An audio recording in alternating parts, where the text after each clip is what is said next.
Hello everyone and welcome. I'm Derek Elliott from Dirk.com, and in today's video, which is sponsored by the fine folks over at the best website creation tool, Squarespace, we're going to make this little loopy animation of a toy car on a track, complete with realistic wiggles and physics. The physics may be questionable, but the wiggles are not. The file for this tutorial, as well as the one from my 36 Days of Type O project, which is what sparked the inspiration for this tutorial, will all be included in the files hosted on Patreon. So be sure to check that out, like and subscribe, and let's get to looping. Alright, so I got my car model here from the tutorial I did quite a while back where we modeled basically this car. I did make a couple upgrades to it, but also now that I'm thinking about, we ain't turning back, so I'm just going to delete those mirrors there. So go ahead and bring in a car model if you have one. You don't have to do it right now, but this is the one I'm using. This will be in the Patreon file if you want to play around with that, but of course I encourage you to make your own car. But we are going to get started by adding in our loop. I'm going to switch back into just our regular view here. So besides the car in the scene, this is a relatively default Blender scene. So I'm going to press Shift A and add in a curve, and that'll be a path. So the path is what will control the way the car moves, and it'll also be how we create our track. So I might just, I guess I can leave that right there. We'll say that's sort of going to be the bottom of the hill right before we go into the loop. So I would just leave these points that come with the curve and then start adding in the loop and then the backside. So let's just go ahead and add in the backside first. This will be sort of the slope that our car starts off traveling down, so that it of course has enough speed to enter the loop. Something like that I think looks good. And then I want to make a loop here, obviously, but just for a little bit of reference, I'm going to add in a circle because I'm going to be kind of freehanding this. So let's just make a circle here, and we'll use this as a reference to kind of figure out about how big we want to make our loop. So I think maybe something like that. There's probably some physics around how big this loop is compared to how big that hill is, but we'll use that as our reference. Let's go back into the curve object here. And then I'm just going to extrude this out again. And then just kind of come up. And you don't want too many control points here because we're going to be using these points to help make the track wiggle. So you don't want to have too many there, but a few will do good. And let's kind of bring that out there. And then we just want to make sort of a ramp that maybe you can go off of at the end. And then even though this won't be track, let's just kind of draw what our trajectory would be maybe after it flies off the ramp, which might end somewhere right about there. Okay, so we've got our track in place here. Let's just maybe kind of get this curve a little closer to a nice circle. Something like that looks pretty good. It doesn't have to be perfect, but I do like using the reference circle just so it's a little bit more regular. I'll go ahead and delete that though. And let's go ahead and start animating the curve moving along this path, or sorry, the car moving along the path. So with the car selected, or whatever object you're using, maybe you got a boat or something, you want to fill it with water. I'm going to go into the constraints tab here and then add object constraint and follow path. Now I will use this little eyedropper to select the path we have here. And if the origin of your object was lined up with the origin of your curve, it should place that then at the beginning of the curve. So now one thing we can do is just click this animate path button. So in here, there's a little hotkey, just kind of easy button. You can click animate path and that will animate the path so that it'll just take your, I think your current frame range or something. And there it goes, just flying off into the distance, and it will insert keyframes. So those keyframes are actually on the curve itself. So if we go into the curve information and then under path animation, you can see we have sort of a keyed value there. And that just has an automatic sort of, looks like, yeah, okay, so it's saying over the course of 100 frames, it will get to the end of the curve. Alrighty, you loop-de-loopers, I gotta be honest with you. If you are eventually wanting to freelance or pick up some client work for your blossoming brain of 3D animation knowledge to make some money, then you need a website. I want to take this moment to tell you about the best website for creating a website, and that is Squarespace. Squarespace makes setting up a portfolio site, online shop, and more super easy. Get started by choosing a template that fits your style and go to town. Drag and drop images right from your computer into the Squarespace editor until things are looking just the way you like. Once that's all in shape, give those clients a place to reach out by using one of their preset contact forms, and really the rest is history. Share that puppy out on LinkedIn and watch the clients start to roll in. If you're interested in setting up a website with Squarespace, then go to squarespace.com/Dirk to get 10% off your first purchase of a website or domain. So I think we want our animation to be probably around 120 frames. So for the path animation, I'll also set that total frames to 120. That means it's going to take 120 frames to get from the start of the curve to the end of the curve. So, if you pan through this, you'll see at frame 0, well, at 1, it's evaluation time 0. And then if you go to the end, it should be 120. Now we want to have a little bit more control over the speed at different places there. So I'm actually going to clear these keyframes and I'm going to manually kind of insert them back. And this is so that when we go into our graph editor, we can actually play with the Bezier curves to control the speed. Obviously we want it to be fast right here and then kind of slow off when it hits the ramp. So at frame 1, I will have the evaluation time be 1. And I'll click this little dot here to insert a keyframe. And then down at frame 120, I will have it be 120. So we're basically back right where we were. But now if we go into a curve editor, which I'll just pull down a window here and bring up a graph editor, because it's called a graph editor, not a curve editor. Now we have this Bezier interpolation. I think before it was kind of just linear, but now you can see we have Bezier where it sort of starts off slow, speeds up, and then slows back off at the end. So anywhere you have a steeper curve, it's going to be moving faster because that's covering more of the curve in a shorter period of time, if that makes sense. So you can see when we do that, it goes really fast. Now, that is not what we want. So this is a little bit of a tricky part that might take you some finessing, but we do want the path to start off slow, but then we're going to want it to taper off at the end so it does sort of lose speed, but that it's more consistent. So I'm going to pull this down so that it's kind of got a constant speed right there rather than slowing back down. This is looking good. Now let's see, at this point in the curve, or probably right around there is when we want to be going the fastest. So I want that to be the steepest part of the line. So I'm just going to kind of try to line that up, or I always forget the best way to do this. So let's just insert a keyframe here. Okay, so let's also normalize this. So on this portion, okay, so one of these axes, this axis is time, and then this is where it is on the curve. So let's pull this up so that it's right.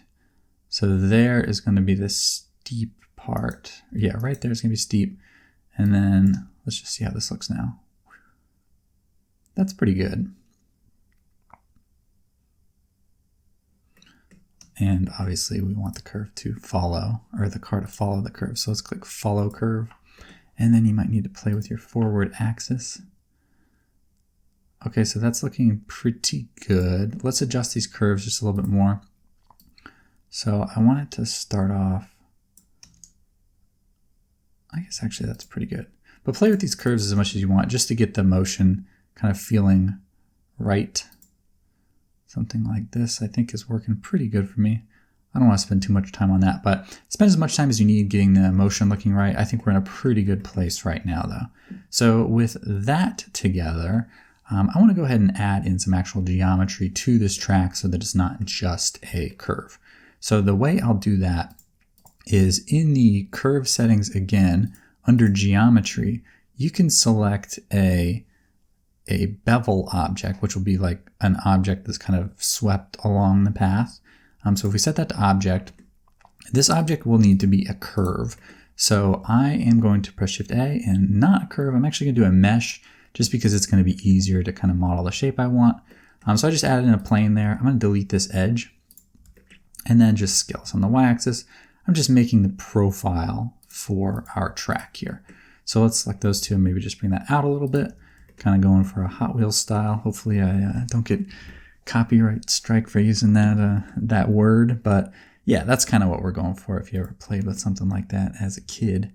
So this is a mesh now. So if we were to select this as our bevel object, it would not let you select it, again, because it's not a curve. So let's right click and convert this to a curve. So now with that as a curve, we should be able to select it here. And it's this one, not the taper object.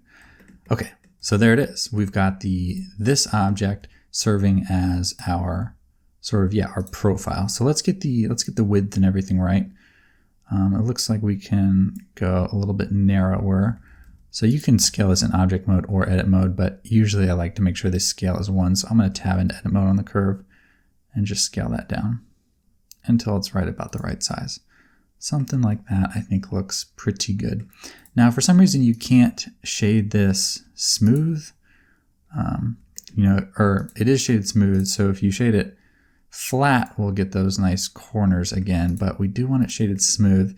And for some reason, I can't figure out how to do a auto smooth. Like even if you right click shade auto smooth, it doesn't work. So the way I get that to work is just to add in a bevel modifier to that object, and we'll make it pretty small. And now it just has kind of a bevel that's helping to accentuate that corner. So I think that looks pretty good. And we could, while we're in here, also add in a solidify, just so that it has a little bit of thickness. And maybe we make the bevel after the solidify so that these get solidified too, or beveled. Okay, anyway, fine details here, but that's looking good. If you haven't, go ahead and save your file so that you don't lose what you're doing. But if you do lose what you're doing, then, build's character, just start from scratch. It's fine. But Blender's autosave feature is very good. So we have a glaring issue here, which is that the track just, the car just runs through the track. We need to do a little bit of modifying of the Y axis here. So the way that I will do that is I want to move this section of the curve a little bit this way and this section of the curve a little bit that way so that we come in on the right side and loop around to the left. So the way that I will do that is going to be, I'm just going to select this whole section down to here, and then I'm going to turn on proportional editing by pressing O. That option is also right here. And make sure you have connected only on. So that's going to, if connected only is off, then it's going to move whatever is near it. So you can see I was trying to point to my screen.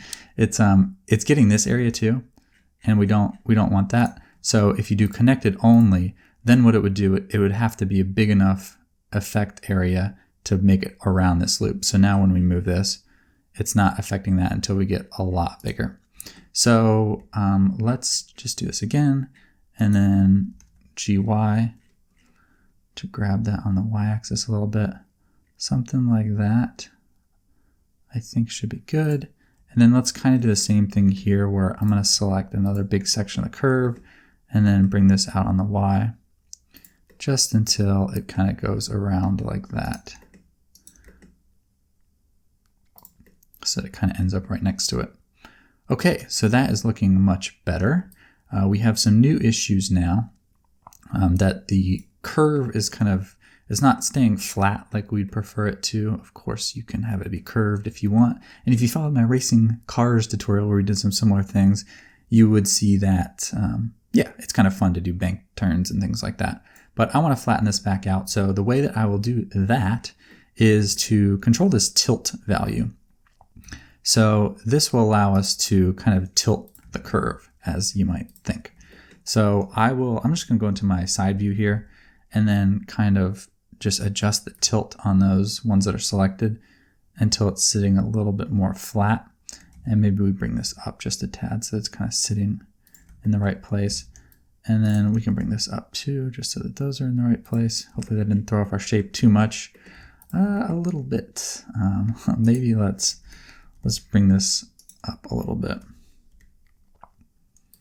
And maybe we can just dissolve some of these. Actually, we've kind of got more than we need. I want to smooth that out a little bit more. So I'm pressing X and clicking dissolve. Okay, that looks a little bit better. So animation is still looking good. While I'm here, I'm also going to, I don't want this to trail off. I kind of wanted it to end right there. So in the curve settings, I can just go into the start and end mapping and bring the end back a little bit, just until it's kind of right where we want our curve to stop. And let's go ahead and flatten the end of this ramp as well. So let's go into the tilt here and just maybe select this one too. And just tilt it till it's a little bit more flat. Looking good. We need to get this part flat too. Messing with these tilts can be a little bit of a tedious process. That actually looks fine. Okay, so we'll leave that like that. Do we want to tilt it a little bit? I can't tell. It looks good. Okay, so we've got the curve looking a little bit better. We've got our little ramp there on the end. Maybe we'll pull that back even more, just a tad. Maybe we just affect the curve a little bit here so that it goes more up. Something like that. Is that going to look better? Woo! Now we've got gravity not quite working the right way. Here, let's tilt that. This is a better view to do that in. Okay, maybe we bring this up. Let's try. I'm just trying to make a natural arc. I guess you'll see that off screen. Okay, let's also get the tilt at the top looking a little bit better. So tilt this. Let's go into this view. Let's tilt this. Yeah, side view is working pretty well to see kind of what that looks like. Now you might need a little bit of tilt just so that the movement seems a little bit more natural, but I think this is going to look pretty good for our loop. All right, is the track done? I think we can officially say the track is done. Gorgeous. Loops down, spins off. Great. Okay, so I want to make the track wiggle. How am I going to do that? Well, I need to be able to kind of control the edit mode of this. And I think you might be able to do this with shape keys, actually. This is completely not what my plan was for the tutorial, but let's see if a shape key works. I was totally going to show you the other method, but I think there's something about shape keys that aren't as good. I think it's because it's a little harder to control. So if we have this key here, so that kind of works. You could kind of do this with shape keys, but let's get back on track, Derek. I don't want to do that. I'm going to use hooks. So what is a hook? It is a fictional pirate. Just kidding. It's a way to do what I was saying. You can control sort of a vertex in edit mode, but with a separate object that it's hooked to in object mode. So I'm going to add one by selecting the one I want to control, press Control H, and hook to new object. That's great. And then let's do another one, maybe right here, Control H, hook to new object. Another one right here, Control H, hook to new object. And I shouldn't have made so many, but the more you do, the better it'll look. So let's just hook those all to new objects. Now, when I grab one of these are just empties, I can control the position of the track. So that is great, and just how we're going to make our jiggle. So now let's do a little bit of animating on these. It's actually not too difficult. But let's say this one, so the track would be motionless, not moving at this point. So I'm going to insert a keyframe for location. I'm going to press I. And then right here, let's say, okay, so then where would it be not moved again? Probably like right there. So let's duplicate that keyframe forward a little bit. And then in the middle, let's insert a keyframe. So let's press I to insert keyframe. So now the track, you can see, kind of pulls a little bit with just those little keyframes we inserted. So let's do the same thing for the other hooks. I probably shouldn't have added so many, but all right, so this one is, I think we can also turn on, let's do keying, active keying set location. That means that will be what we're actively inserting keyframes for. And then I'll actually turn on auto keying and then make sure that's set to only go for the active keying set. Otherwise it would also insert for rotation and scale. So now when I move that, it's going to automatically insert a keyframe, which should speed up our process a little bit. Now I don't want to move it right now. I want to insert some keyframes for there. So I'm just going to press I and insert a keyframe for when it's not in motion. And then it would probably stop again right there, insert a keyframe. And then right here, let's have it be, these are quick keyframes, small area that this is happening in. So right here, let's say that would move up a little bit, just kind of imagining the pressure of the car. So there's a little thing, it's working. All right, let's do it again for the other one. So this one right here, no motion. Well, I guess I can maybe extend the motion a little bit. Insert keyframe there, insert keyframe there, and then right here, it would kind of like push the track, kind of like that way. So I'm going to insert that keyframe. And because the recording is on, when I move it, it's going to automatically insert the one. So let's do this one. Let's I to insert keyframe. And then it would probably have no motion again right there. I to insert keyframe. And then right here, let's say it, just kind of go in the direction the car would be moving, sort of assuming the weight of that car is really pushing the track. And that's kind of what we're trying to create with this effect. So one more time, let's insert keyframes for this one. And then again, where it wouldn't be moving, right around there, insert keyframe. And then right here, let's have it move kind of down a little bit. Okay, let's turn off our auto keying. That will be very frustrating if we forget to do that. So now let's see what we got. Oh yeah. Looking very, very nice. And that is pretty much the basic effect. If that's all you were curious about, then as I always like to say, like and subscribe. I'll let you go on your merry way now that we've completed this is sort of the point of this tutorial, was to show that effect. But of course, I hope you learned some other things as well. But I'm gonna go ahead and save my file there. And then for those of you who are interested in sticking around, I think we'll just set up a very quick scene with some other modeled objects and then maybe do a little lighting. So I'm just going to add in a ground plane where this can take place. And let's probably go ahead and add in our camera. And the way I want to add that in is going to be adding in an empty right there. And then I like to parent my camera to an empty. So I'm going to add Shift A, camera, Alt G, Alt R, RX90. I always like to set it in the middle, bring it out, and then parent it to my empty. And then now we can pull over another window here. And let's make this a rendered view. And then maybe up here, we can make this a shader editor. So let's go into our view here. Let's set our aspect ratio to something good, like 1200 by 1200 for the gram. Oh, by the way, I think in Blender by default, the frames per second is 24. I usually like to use 30. Highly recommend it. It's just a little bit nicer. I'm going to move this to here. Oh, look at that. I completely forgot that I had little headlights and taillights on this. That is gorgeous. So you'll have to follow the car tutorial to get the shading tips on that. But yes, you can add lights to it. So let's add some actual light into this scene. I'm going to add in a light, area light, bring it up, bring it over, make it bigger, adjust the power till it's nice and bright. Electricity don't cost in Blender. Well, it kind of does, because you can now hear my computer whizzing in the background, and that is definitely the sound of money leaving my wallet. So like and subscribe. Subscribe to the Patreon. Okay, so we've got some light there. I've been really into turning the spread down lately. Gives you that super moody look. You know, maybe we kind of backlight it. Go to the side here.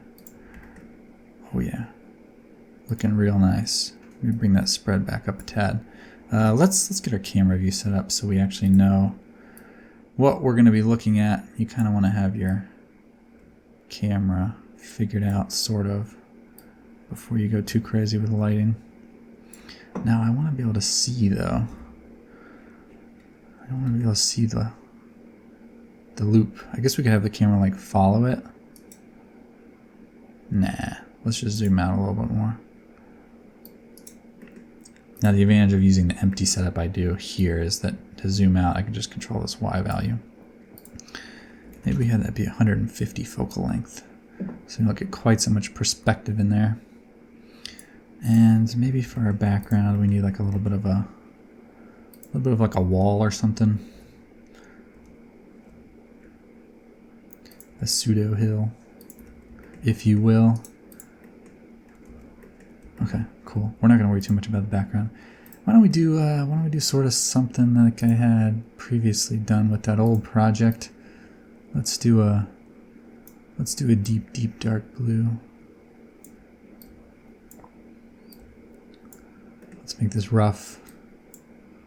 Okay, this is not about the background, but I'm done, I promise. Let's just kind of give a little bevel to that, shaded smooth. Okay, cool. Now the track itself, obviously gonna go with yellow, or like a neon green. Ooh, maybe we should do neon green. That'd be cool. Let's do I really like the look of the yellow, not gonna lie.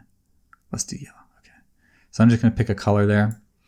And you don't have to, it's gonna slow down your rendering a lot, but it's pretty cool if you add in a little bit of subsurface to it to kind of make it seem like a plastic, like a rubbery plastic, like those tracks were made out of.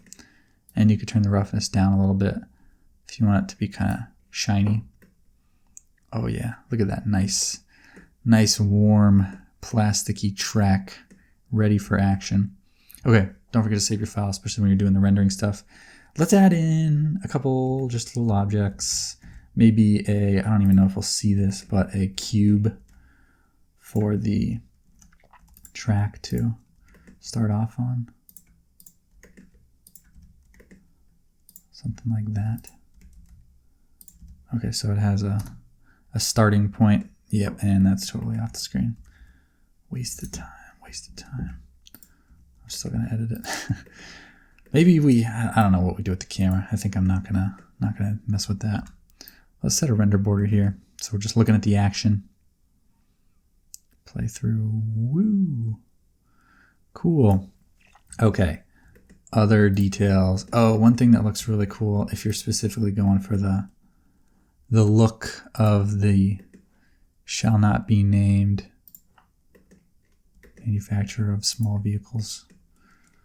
If you're going for that look, you can go into your curve object here and then look, I'm just going to duplicate this and then just kind of flip it upside down. You know that they have those like the little slots so that you can connect pieces, and they look something like that. That adds so much detail. I think it looks really cool too. It's probably not supposed to be that big, but they have this little, yeah, like a little gap in there, just to grab the stuff you add to it. Cool. Other details, again, tutorial is complete. Please no complaining about how long this is going. I guess we should probably go ahead and add in like a ramp, right? So I'm very much leaning into what I recall from childhood here, but there was a piece that like made the loop. So like, okay, so let's say that's that piece. And let's add in a solidify modifier to this. Thickness, yes, give it some thickness. Let's add in a subdivision surface to smooth it out, but let's have it keep corners, and let's drag that to the top. Okay, shade smooth, auto smooth, great. I'm just going to finish editing this. I know we're going to need to rotate a little bit, but I want to, let's just select this piece here. And then I'm going to, I should always give myself more space than I do. Okay, I'm going to duplicate this in E and Z, and then S and Z. Okay, so now we need to recalculate our normals. Shift N to do that. Now we have this little piece. Great. And then let's duplicate these two vertexes. Oh wait, vertices. Let's mess it up. So this just has a solidify modifier on it so that we get some thickness, but we're just working with a bunch of planes there. We could add in a little bevel, bring it down a tad, shade it smooth. Okay, now what do we do? I think let's just move our ground down a little bit. Okay, that should be fine. Now, I think we want to make this maybe a little bit thinner right here. so that it can fit into our little section we just made. So this would probably need to be wider because that's the base. And then this would need to be narrower so that it can fit into our little slot that we just made. Something like that, I think.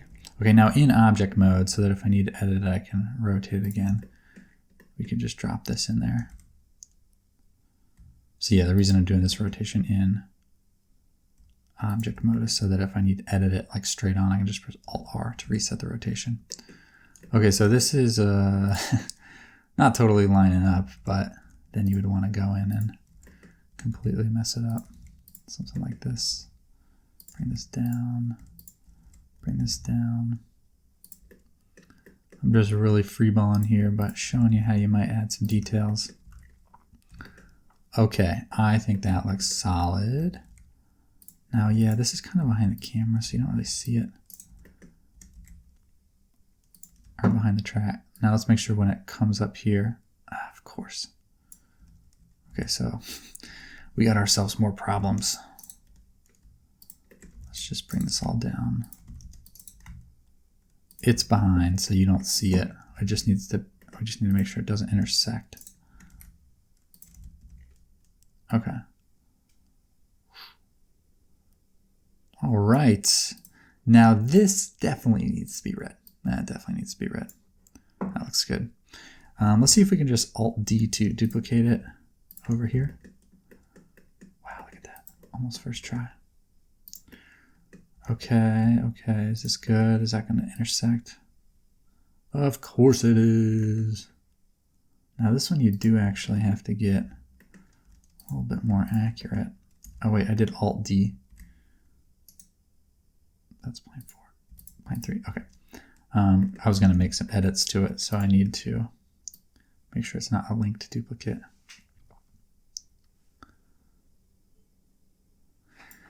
I guess we could just remove the hook from this section. It's probably the thing to do. Is that going to work? Now there would be an extra hook modifier on there. Let's get rid of that. Did that apply the hook to where it was? Okay, let's just put this back in place. Okay, I think we should be pretty good now. Just really butchering this object. A little intersection still. Okay, I need to totally need to move on. This is extreme. There's not really else to move on to though. I think we pretty much got it. Looking cool. I guess you could like, maybe you have your camera start right here. Let's have it be on the x-axis, insert keyframe, and then have it end right there, insert keyframe. Let's see what this curve looks like. Okay. Now maybe in the loop it kind of pauses. Let's insert a keyframe and just flatten that out so that it kind of stays a little steadier in the middle. Maybe we can have it zoom off. Where'd our car go? We lost it. Guess we need to make this curve come like that. Woo, there it goes into the darkness. Too dark. Let's just add another one of those lamps over there. And then maybe we add another one right there for the car. Very dope. Let's link those materials. And we basically recreated that whole animation I did a long time ago. It definitely took me a lot longer the first time. Let's duplicate this. Add in our little ramp object. And this one, of course, is going to need edits as well.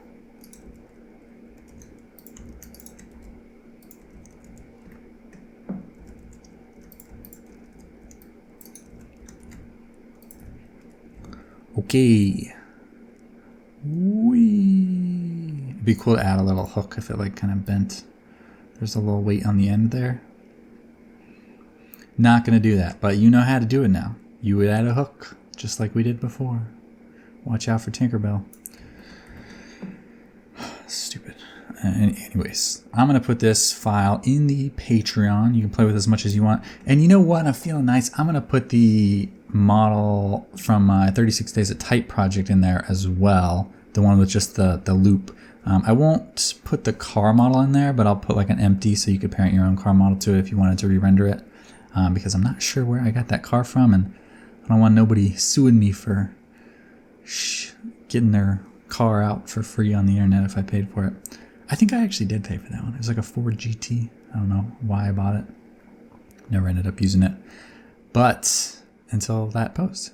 Anyways, I'm rambling here. Thanks for watching. I hope you all enjoy this. Show me your loop-de-loops on Instagram, Twitter, Reddit, probably not Facebook. Just, you know, wherever you're sharing things. And because I always forget to leave little details at the end, when I'm rendering something like this, I would render it to frames. So I would select an output folder. JPEG is fine. I just like the small file size. Honestly, it's like not that big of a deal.